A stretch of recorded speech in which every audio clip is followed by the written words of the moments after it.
به شمشیر زبان مرد سخنور، کند عالم مسخر چون سکندر. حاجی حسین کنگرتی.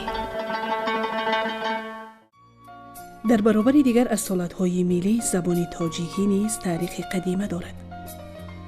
زبان همان واسطه‌ای می باشد که انسان تمام هستی و گذشته پرغناوتش را بیان می کند. زبان تاجیکی در طول تاریخ مبارزه و مشکل‌های زیادی را پشت سر کرده تا هنوز اصالتش را گم نکرده است. هنگامی که اجنبیان به خاک ماوراءالنهر هجوم‌های پیوسته می‌کردند، سراول می‌خواستند همه نابغگان، شاعران و اثرهای به این زبان آفریده وارثان این زبان ناب را محو سازند، بعد از آن ملت را از میان ببرند. زیرا معرفگری هر ملت این زبانی اوست. اما شاعران و نابغگان ما توانستند با آفریدن اثرهای عالم شمول، شعر و غزلهای پرمضمون این زبان را حفظ نمایند و برای امروزی نسل نورس به میراث گذارند. زبان شاهنامه بی‌زوال حکیم فردوسی، غزلهای بی‌نظیر سعدی و حافظ، اثرهای هلالی، عطار، کیکاووس و سنایی، رودکی و بیدل، خیام و همدانی و دیگر شاعران تاجیک محض با همین زبان گفته شدند که در تمام دنیا مشهورند. در نگاهداشت این زبان شاعران ما جانبازی ها کرده سر باختند تا زبان، ادبیات و این ملت را مقامی جاویدانی دادند. زبان تاجیکی در جای خالی به وجود نآمده است. این یک پایگاه بسیار مستحکم و ذخیره بسیار مستحکمی از دوره‌های قدیم به میراث دارد. یعنی زبان تاجیکی دوره قدیم، میانه و نو دارد و دوره استقلالیت هم دوره نوترین است. بنابراین زبان تاجیکی از همان دوره‌ها آهسته آهسته پی در پی، زینه به زینه ترقی کرده آمده است. مثلا در دوره قدیم اگر ما به دوره قدیم نگاه کنیم، در دوره قدیم ما زبان فارسی قدیم به اصطلاح داشتیم، در زبان شناسی میگیم زبان فارسی قدیم، زبان اوستایی، زبان مادی و اسکیفی که در یک محوطه بسیار بزرگ از کافکاس تا چین و این طرف تا هند و پاکستان و تا محوطه عربستان دایره همین فضای کلان زبان تاجیکی و گونه‌های زبان تاجیکی بودند.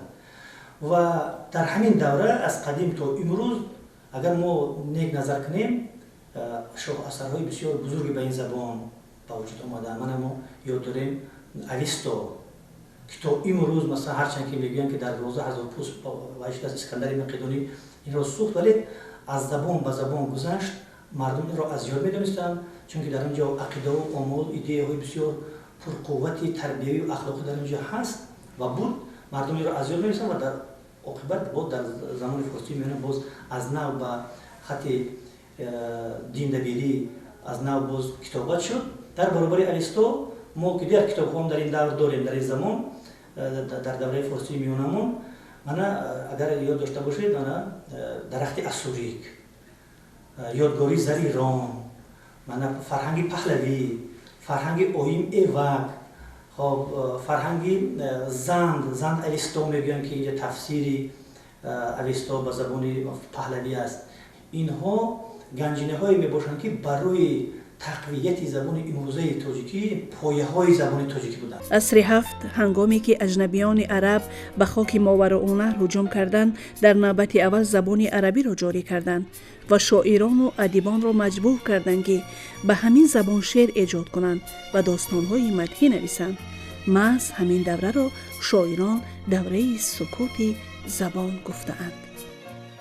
زبان تاجیکی یکی از زبان‌های غنی، یکی از زبان‌های سرقبط‌های لغوی، یکی از زبان است که امروز در قطار دیگر زبان‌های مقتدر دنیا شناخته و اعتراف شده است و این زبان است که از سرچشمه‌های بسیار نیرومند پرغناوت خود که با نام زبان‌های فارسی قدیم، زبان سغدی قدیم، زبان باختری، زبان پرفیانی، زبان خوارزمی که در گذشته در این قلمرو آسیای مرکزی امروزه همچون زبان گفتگویی قرار داشتند، از این سرچشمه‌ها سیراب گردیده است و امروز زبان تاجیکی ما دارای خیلی لغت غنی، فصاحت و سلاستی زبانی است. و این زبان امروز در حدود جمهوری تاجیکستان، جمهوری ازبکستان، قزاقستان، قرقیزستان، خب البته افغانستان و زبان با نام زبانی دری در افغانستان و زبان فارسی در ایران و در قسمت‌های هندوستان و پاکستان گپ میزنند، سخن میکنند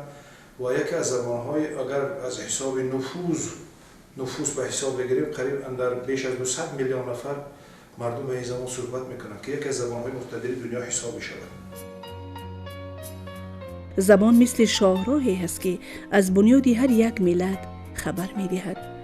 زبان تاجیکی به قول عالمان غفوروف، برتلس و براگینسکی دومین زبان مهم در دنیا به حساب می‌رود.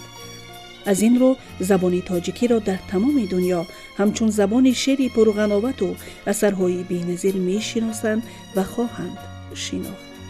رودکی محض با همین زبان توانست قلمرو سامانیان را تسخیر کند و پند و اندرس‌هایش تازگی این زبان را نگاه دارد.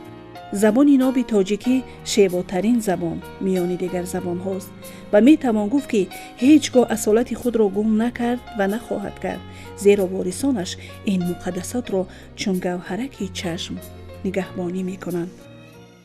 ما پیش از این ما در دوره هخامنشی خط میخی داشتیم، خط پهلوی داشتیم، پیشتر از این باز ما خط فارسی آرامی داشتیم، خط سغدی داشتیم، خط مانوی داشتیم. بعداً خط فارسی عربی آمد که این هم در زمینه خط نبطی یا اینکه پالمیری به وجود آمده است و تا آمدن تا اول عصر 20 هنوز خط فارسی تاجیکی به ما خدمت کرد و شاهکاری های بسیار بزرگی با واسطه این خط به وجود آمده است که خوشبختانه در دوره استقلالیت برای برگردان این آثار دستور سپارش‌های به واسطه جناب عالی محترم پرزیدنت کشور ما شده است که در زمینه جشن آثار دانشمندان، شاعران، ادیبان، متفکران عصر میانوی ما این آثار از خط عربی اساسی فارسی تاجیکی ما به خط کلیدی برگرداندند که مردم ما امروز از آنها ثمرناک استفاده میکنند. زبان تاجیکی در دوران استقلال رشد کرد و تمام ساحه‌ها در گرامی‌داشت آن سهم گذاشتند. پیشوای ملت در هر یک واخوری با زیاییان تازه و ناب نگاه داشتن این گنجینه بی‌بها را قید می‌کنند و دستور و سپارش ها می‌دهند. انا همین پیوستگی و بی‌واسطه دقت دادن سرور تاجیکان است که این زبان تازگی و شفافیتش را از دست نداده است. یکی از خدمت‌های بسیار بزرگ سرور دولت تاجیکان در ارتباط به سیاست دولتی زبان این پرورش دادن اندیشه‌های جامعه به ارزش‌های زبانی و اقتدار و امکانات واقعی زبان تاجیکی در رابطه‌های داخلی و خارجی در تاریخ دولتداری نوین تاجیکان دانسته می‌شود.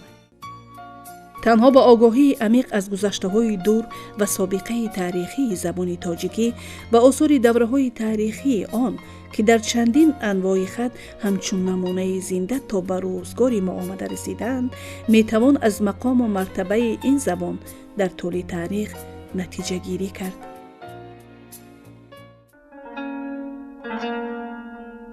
دلم خزانه پرگنج باد و گنج سخن، نشان نامه ما مهر و شعر عنوان بود. ابو عبدالله رودکی.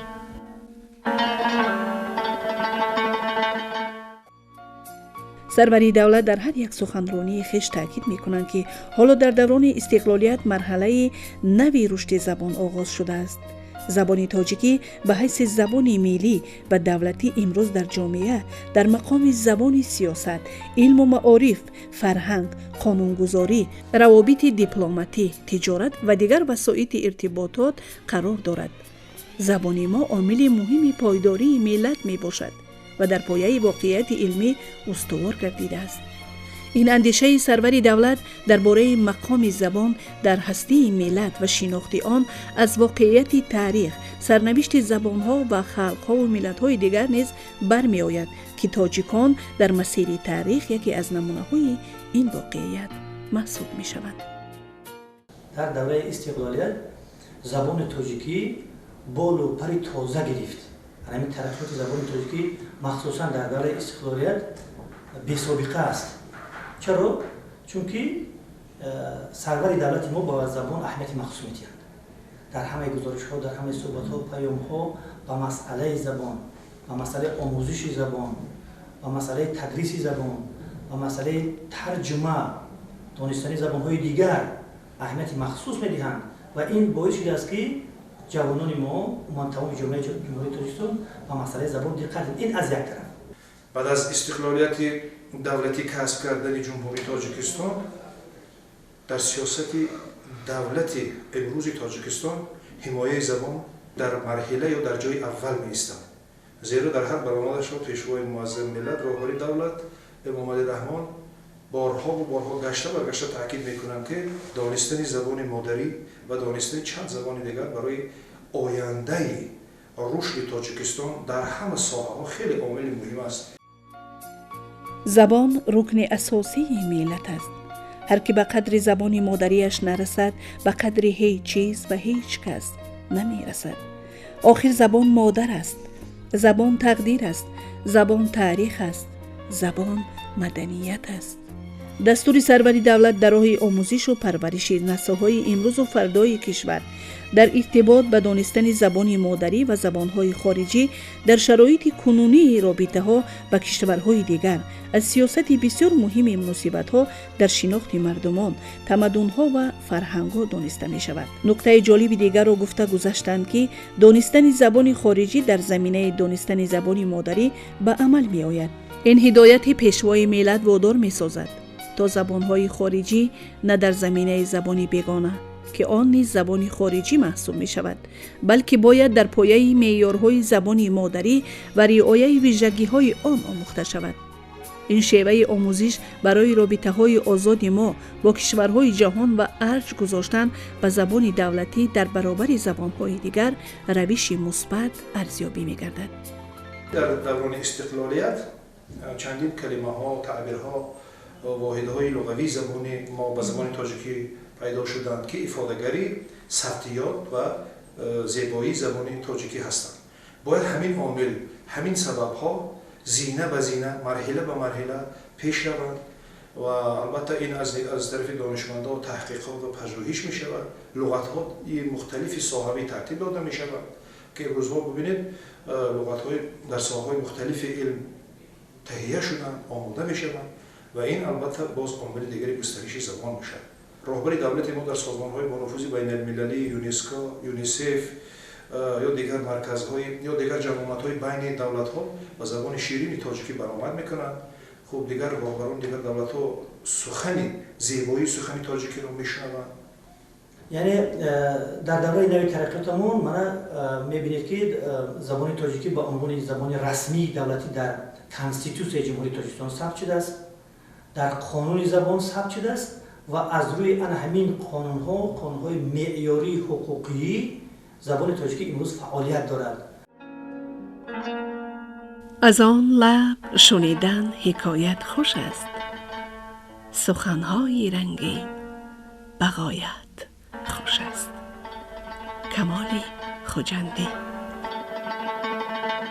یکی از زبان‌های بسیار بزرگ و تاریخی، زبانی که در طول تاریخ برای میلیون ها نفر و در قطعه‌های بزرگ دنیا که امروز مثلا معلوماً برای ملت‌های گوناگون خدمت کردن، همچون زبان رسمی دولتی برای ملت‌های گوناگون در دوره‌های گوناگون خدمت کردن. شخصیت‌های بسیار معروفی هست که شعر به زبان تاجیکی نوشتن ولی ملتشان تاجیک نیست و این شعرهای اعتراف شدن. چون زبان تاجیکی زبان بین‌الخلقی و زبان بسیار پرقوت دور بود و زبان پرقوت دور میماند. امروز با سر بلند گفته میتونم که زبان تاجیکی برای ملت بزرگ خدمت کرده است و برای ملت بزرگ خدمت خواهد کرد. تاجیک از ازل صاحب تاج و صاحب تخت بود. بارها به امر تقدیر تاج و تخت از دست داد، اما زبان مادریش را حفظ کرد و هیچگاه این اصالت را از دست نداد. تاریخ 1000 ساله ها را در بر میگیرد و همزمان صدای مبارزه و ایستادگری وارثانش طنین انداز است و قلبها را با شیوایی به دست آورده است. با همین بزرگی این زبان دقت عالمان را به خود جلب نموده است. яке аз омилҳои пойдории давлату миллати мо маҳз забони шеъбо ва гӯё ки бо он осори илмӣ ва адабиёту фарҳанги оламшумул эҷод гардидааст ба шумор меравад. забон яке аз рукнҳои асосии давлатӣ буда дар пойдорӣ ва таҳкими давлати миллӣ мақом ва нақши бориз дорад. забони модарии мо баъд аз қабули қонуни забон махсусан дар даврони истиқлол ба таври бесобиқа густариш ёфт.